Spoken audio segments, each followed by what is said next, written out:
Yeah.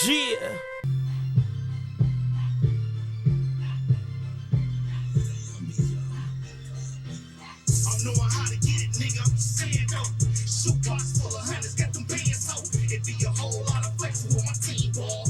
Big shit popping off on the scene small. And if you really want them bands, gotta focus, nigga. Got no time trying to sit around and coach it, nigga. Knowing how to get it, nigga. I'm just saying though. Shoebox full of hundreds, got them bands oh. I wait gram from gram trying to decipher. Hit my beam with a test and I'm hoping that she like it. You wanna snip that night, hoping you get back. Slide through the rap and you knowing you can flip that. Bitch, I'm Picasso, yeah. Honcho, nigga. Honcho burritos, tacos, flip those, and make more than we get.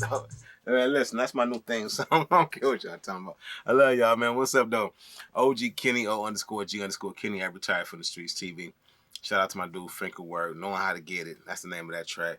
Hey, shout out to Big Facts Podcast. Look, bro, I don't know what be going on, but like certain, like, I think a lot of this comments been coming in, so I've been missing certain things. So I apologize. Shout out to Big Facts. They y'all asked about that Street Monster song. I'm gonna tell y'all a little brief history about that song. That song is actually me talking in the beginning. That Gia part, that's my little brother Rob Blow. And then they got my man Sticks on there. But I'm talking and I got the first verse.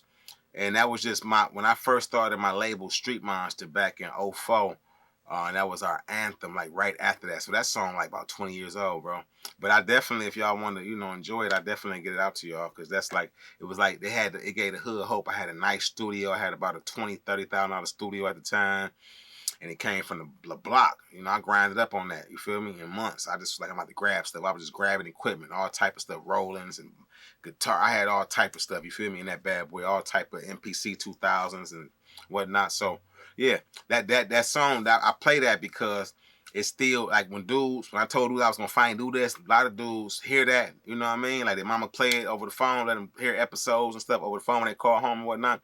Or like in one case, my bro, the CO let him see a couple of them. They put them on YouTube. So he said, "Bro, I saw your thing," So they remember that song. So it's like you feel me? It's close to the heart song. Anyway, I appreciate y'all for being, tapping in anyway and even inquiring about that. That's big love because y'all already got y'all a nice platform and things going on. So I appreciate the love, man. But shout out to Big Facts, everybody over there on that platform, man. I love y'all energy and y'all definitely be coming with the bangers. So anyway, this episode here, man. Y'all know I'm in Virginia. And y'all know, like, how I told you the yard was tense, how a lot of stuff was different, how when we got down there, we weren't used to that type of hospitality and that type of professionalism and love coming from correction officers, right? Almost too much love in some situations. I ain't judging, but I'm just saying, like, it was good for people who was involved in it. You feel me? But like I said, when I got on my spiritual cleanse back then, I was focused on me and growing and elevating and trying to tap in. I didn't want to even be indulging in none because I'm like, oh, this is a little risky. So my thing was, I just stayed around individuals who was focused like me, who had their head on straight, who head wasn't on the swivel, looking for anything to get off into, right? So check this out. I got some brothers that I'm hanging around. I got homies, period. And we sitting down there and on the yard one day, and there's some dudes from Delaware, maybe somewhere. A couple of old heads, they come up and they ask, like, man, where y'all from, man? We see y'all be meeting up every day. Y'all got a little thing going, man. I'm like, yeah, man. Most of these like homies, we know each other from like certain areas. I know his people from that area. This dude from the same hood my people come from. So it's like Detroit and all right, man. Y'all from up there with that boy. What's that boy name? Got that YBI. So he threw Butch Jones' name out there. So I'm like, yeah, Butch. But I'm telling him, I'm like, Butch is just one, Butch is one example of dude because it was high. It was a big thing. The Young Boys was a big thing, but Butch was just one example of crews like that out of Detroit who was getting helly bread young. I told y'all in previous episodes, my father, his homie Bruiser from the east side, all them boys ran their own crew back in the day called the 2020 Boys, and there was legendary and a lot of stuff go behind that. Me and my mother, I told you in her book, How Much For Your Soul, that we wrapping up, she's going to detail a lot of that stuff leading up to some projects that we got working on behind her story. So but the dude, his whole connotation with Butch Jones was like, man, he a rat, man, and he messed with punks. And I'm like, damn, straight up. I'm like, my thing was, I had knew about Butch you know, running his mouth and talking to them people about some punk stuff and him messing with boys. You know what I'm saying? I ain't know nothing about that. I don't know of how true that is, none of that. So I can't speak to that. But this is what dude was saying. Telling me, yeah, I got some people that was locked up with him and blah, blah, blah. Yeah, them boys got a bad reputation. And what's so crazy about this whole story is that he said that some dudes got offensive because he was talking about them. The boy, he said them Detroit boys know how to shut their mouth. They talk too much. Y'all boys do a lot of talking. And I took it, I didn't even take it offensively. I just was like, you know, he got some merit in what he's saying. What he said rang true to not just Detroit, but Michigan, period. Being that we was down there, let me explain how these boys lost their mind. Dudes who were solid dudes, you understand what I'm saying? Dudes who was otherwise upstanding. And this is what I say about the veil that be over your eyes when you're an incarcerated individual. You go in there, you been around people all these hours every day. You feel like you know them. You feel like they're being genuine and honest because they can act well for months on end. Most of them dudes, though, the distinguishing thing between those dudes and solid dudes is that eventually they're going to reveal their true nature. Something gonna put them to the test. A situation gonna present itself, or a person. It's dudes that was solid who end up turning and switching sides from one homosexual man hitting the yard, and that just triggered them, and they was off and running, and you didn't see it coming. In this situation, you got all these dudes who got all this different time. My man Fat Cat riding around got caught with bodies in the car. You got dudes like that down there who was not only scared to stand up for themselves, but was sending kites. That, according to them down in Virginia and in Jared, the Greensville Correctional, they didn't even know what the kite system was. Maybe I'm wrong, but the level that they was using it for, you know, they knew, like, you know, communication things. You use them to communicate with the staff and say, hey, I need this. I need a form to fill out for that. I need to request this. I need a visit form. I need a disbursement so I can order some items off jail markets or whatever, right? Excuse me. These dudes is shooting kites, telling on every little thing that moving. Let me explain something. I'm gonna pull up these trimmers I had got ordered down there. You couldn't get them in Michigan because Michigan made a lot of money off of selling you batteries for your rechargeable. I think it was Norelcos or whatever, Conairs. I ended up getting. I found these boys. I googled them just a minute ago. I said plug-in Panasonic rechargeable boys. I ended up getting these boys right here. Now look at this. This on Amazon. Come back, Amazon. Let me see. Can I go over to other pictures? Now watch this. This the right there. You see that bad boy? Man, I was killing the game. I bought them for they was about $50 when I bought them, maybe $30-something on here. It was stuff like that Virginia wasn't hip to, that you could order down there, Air Maxes, because up in Michigan, you had a $50 shoe max. Your shoes couldn't cost more than $50. Down there, we ordering Air Maxes that cost us $160. So if you wanted to flex a little bit on the yard and show you was getting a little money, you can order some Air Maxes. You can order you a little piece for $100 and something, $200, $300. You get some real gold. Like, they wasn't allowing that stuff in Michigan.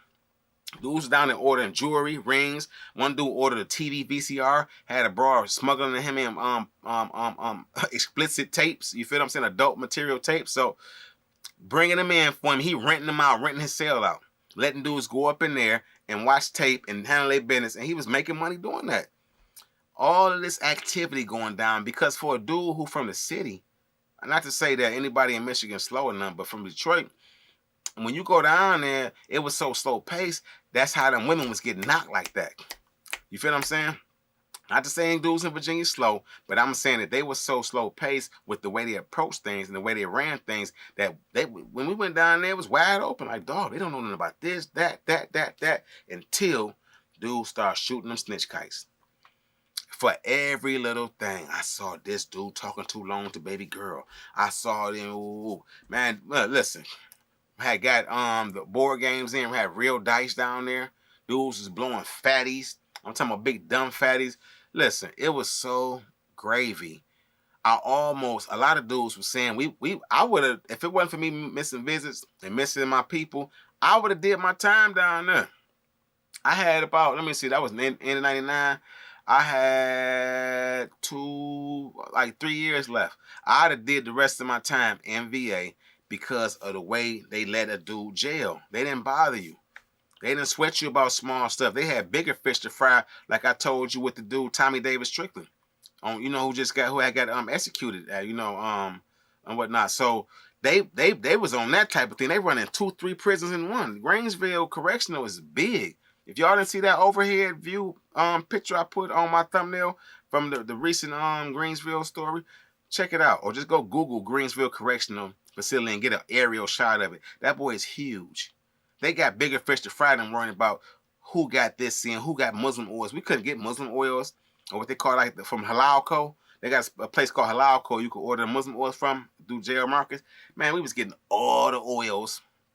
We was getting what was that? The sweet tape players, right? That had the rechargeable jump off in it. We was listen. Me and my Muslim brothers was down there doing our thizzle.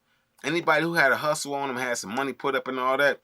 And anywhere I went, I started an establishment with a store. You know what I mean? Even when I was on my dean, I'm gonna keep me some money rotating. So I always had a loan and brawling thing going on. You understand what I'm saying? But it was horrible having that reputation and having to defend that all the months down there on the tail end of what we didn't know had happened. Like I said, when we got down there to Virginia, this was like the tail end of their contract. So I only had 5 months down there. I was kind of sick when it was time to go. I'm talking about we was getting love, especially when they found out like the Melanics in particular was Nat Turner's.